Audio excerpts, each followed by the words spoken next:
We're going to be demonstrating graft preparation for all inside ACL reconstruction using a quadrupled semitendinosus tendon to make the graft link.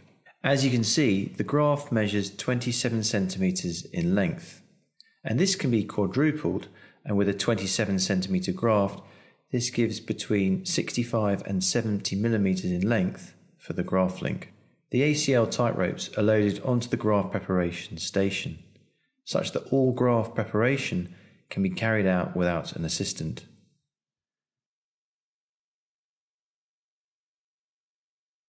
First, we take a small hemostat and bring the end of the semitendinosus graft through the first ACL tight rope and then through the second. This then creates a short length and a long length, as can be seen.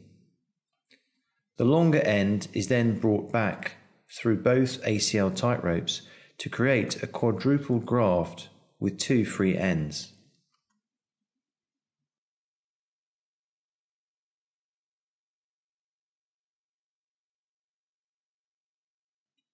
These two free ends are then sutured together with a mattress suture using zero fibre wire.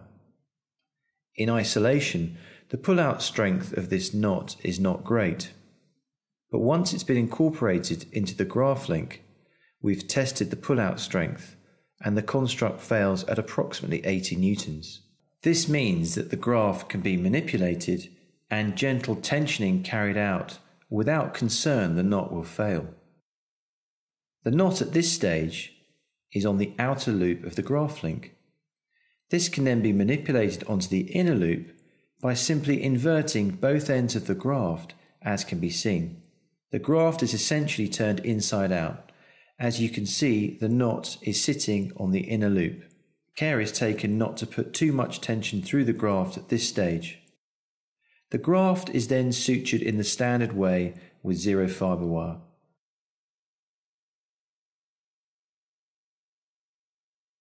Starting on the inside and working out with the needle. The needle can be seen to be passing through all four limbs of the graft link, and this is repeated.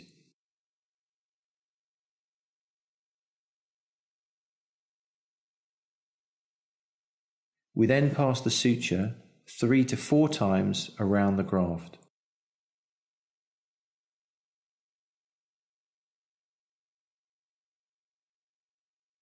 Note that I keep my index finger on the loops that I've just made.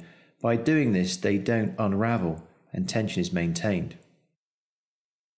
The needle is then brought back through the centre of the graft and is tied in the standard way.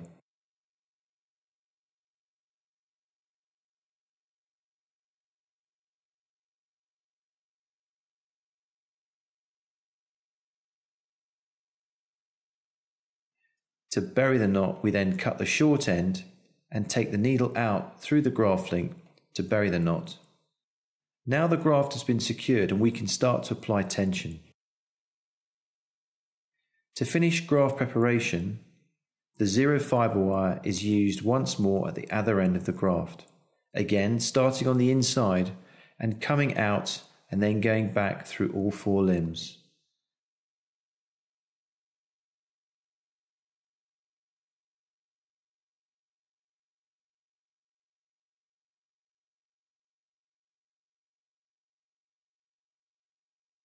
And once more, I go around the graft 3 to 4 times, again keeping my index finger on the loops so they don't unravel.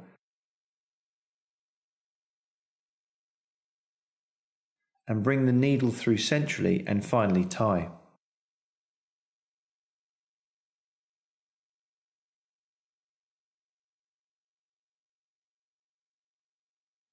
Again, we cut the short end and then bring the needle out through the central aspect of the graft, and this buries the knot. This is then cut flush, as you can see.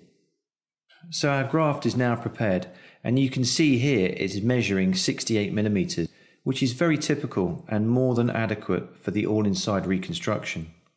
We have a minimum of 20 millimeters for the femoral and tibial sockets, and 25 millimeters for the intra-articular portion. We then use the sizing block. 9 can be seen to be a little tight, but the graph link is seen to be passing through the 9.5mm sizing slot. So for this case, we will need to use a 9.5mm flip cutter.